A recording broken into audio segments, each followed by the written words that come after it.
Pai, do Filho e do Espírito Santo. Amém.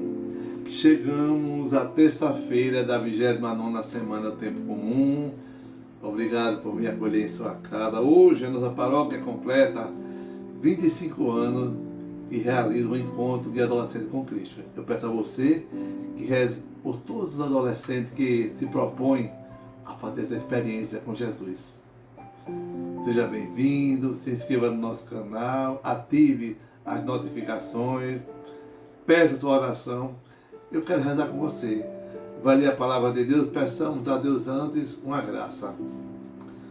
Senhor, que todas as minhas intenções, todos os meus pensamentos, todos os meus sentimentos sejam voltados para o teu louvor, para o teu servir. Hoje rezaremos com a carta de São Paulo aos Efésios, no capítulo 5, versículo de 21 a 33. Irmãos, vós que temeis a Cristo, sede solícitos uns para com os outros. As mulheres sejam submissas a seus maridos como ao Senhor, pois o marido é a cabeça da mulher. Do mesmo modo que Cristo é a cabeça da igreja, ele, o Salvador do seu corpo.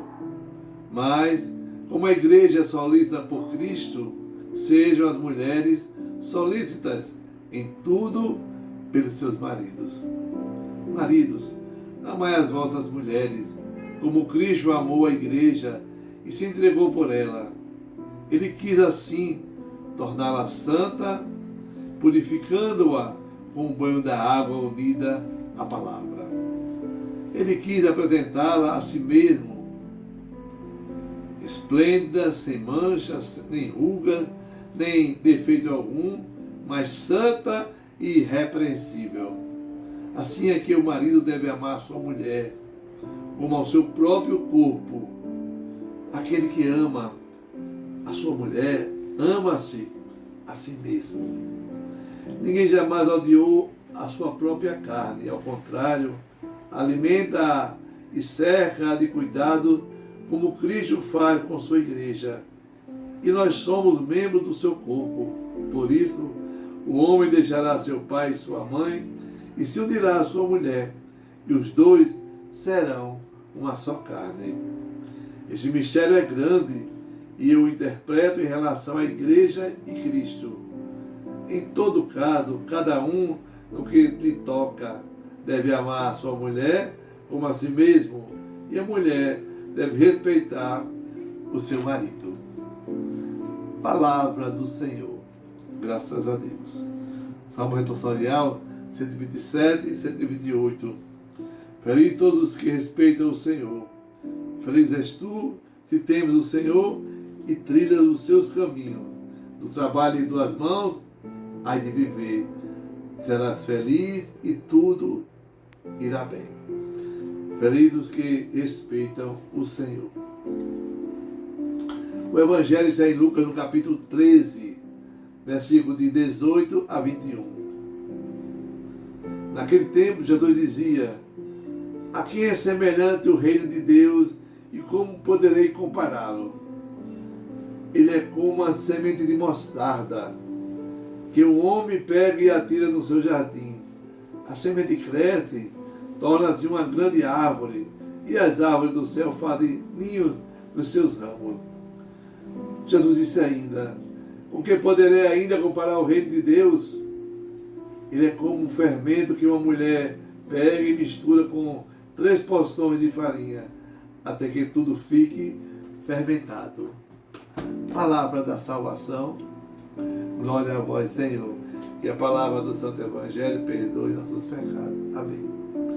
Hoje a liturgia nos propõe 2 imagens, 2 parábolas, para Jesus explicar para mim e para você o que é o reino de Deus.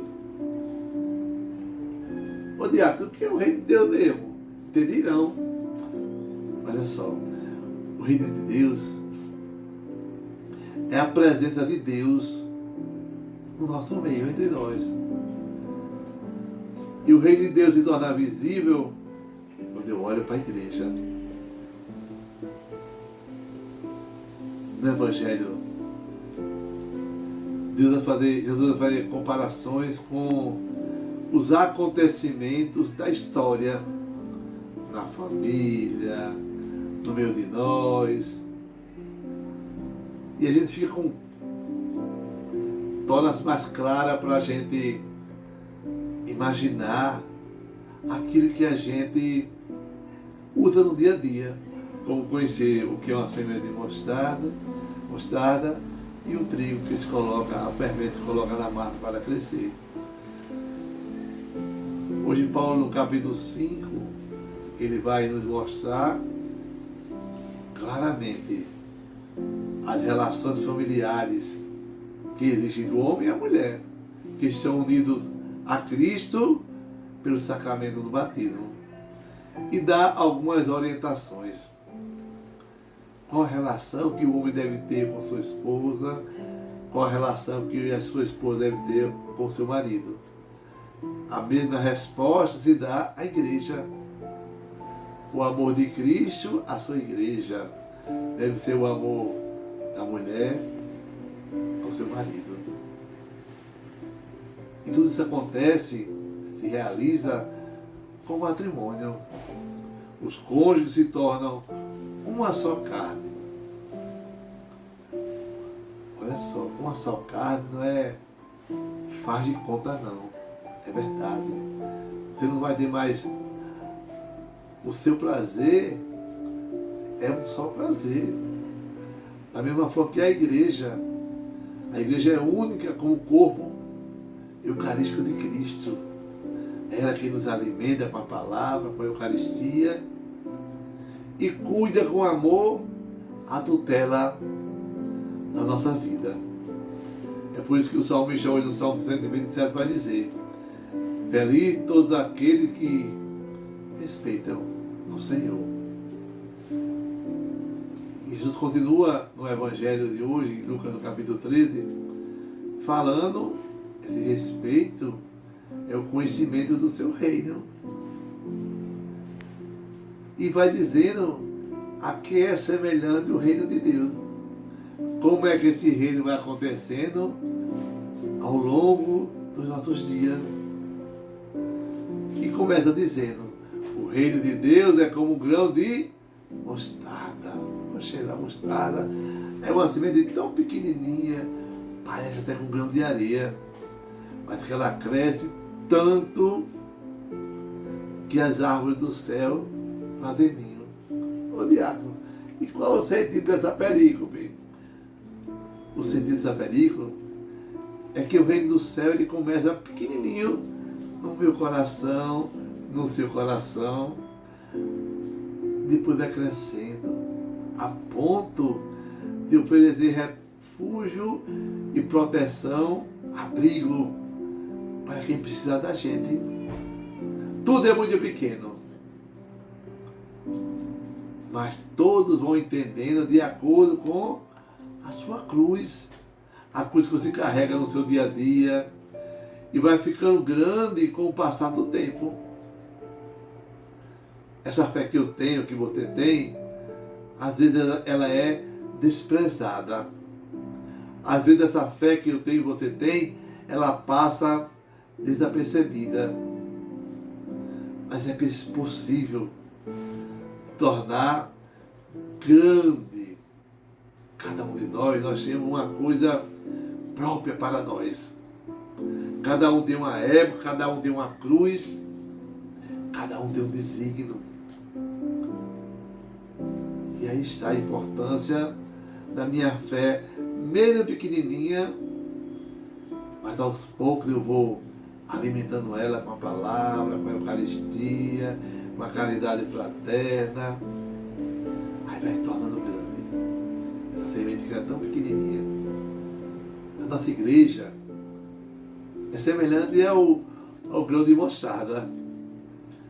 É uma fé que passa por mim, por você, muitas vezes despercebida.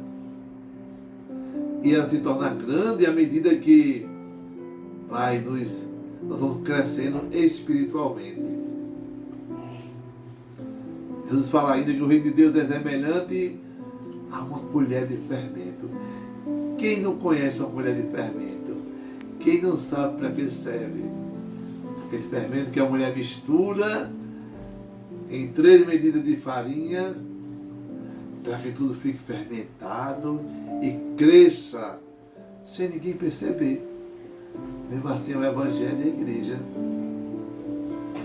Nós cristãos somos sempre uma minoria, mas nós somos o fermento do mundo.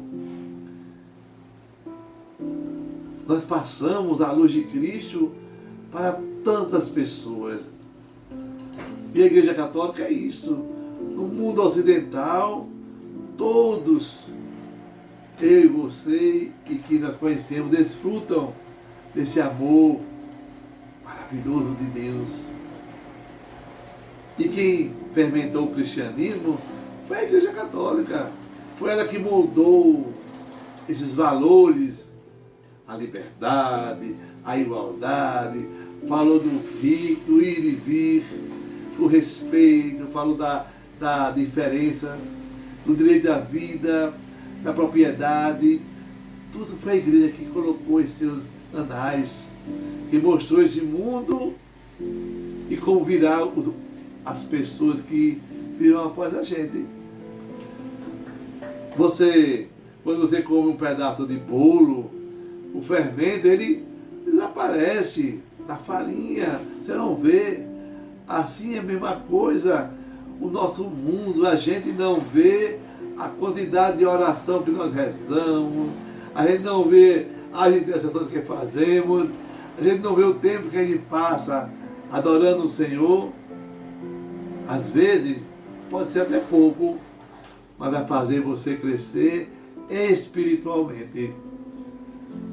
Olha só, as pessoas elas comem deste mundo e saboreiam as coisas que Deus coloca, muitas vezes nem se lembra. Como assim, diácono? Deixa eu perguntar, qual foi o fermento que nos deu tudo? A nossa fé, a nossa família, o que foi que lhe ajudou a chegar até acreditar num Deus que pode todas as coisas? A palavra proclamada. Nós temos que nos permitir que todo dia Deus coloque na minha oração a sua porção de fermento. Qual é a porção de fermento de Deus? A palavra de Deus, a Eucaristia, a adoração, o respeito mútuo um com o outro. Aí está o Espírito Santo, que para nós é o fermento para toda a vida. Então, peçamos a Deus a graça de permanecer na nossa vida de oração, com o Evangelho diário, pois ele tem poder de fermentar nós por inteiro. Por menor que seja o tempo que eu tenho dedicado a Deus, nosso Senhor, Ele acolhe e escuta sempre essa pequena oração que a cada dia vai se tornando grande como um pé de mostarda. Amém. Que desça sobre você a bênção do Deus Todo-Poderoso, Deus que é Pai, Filho, Espírito Santo. Amém. Paz e bem.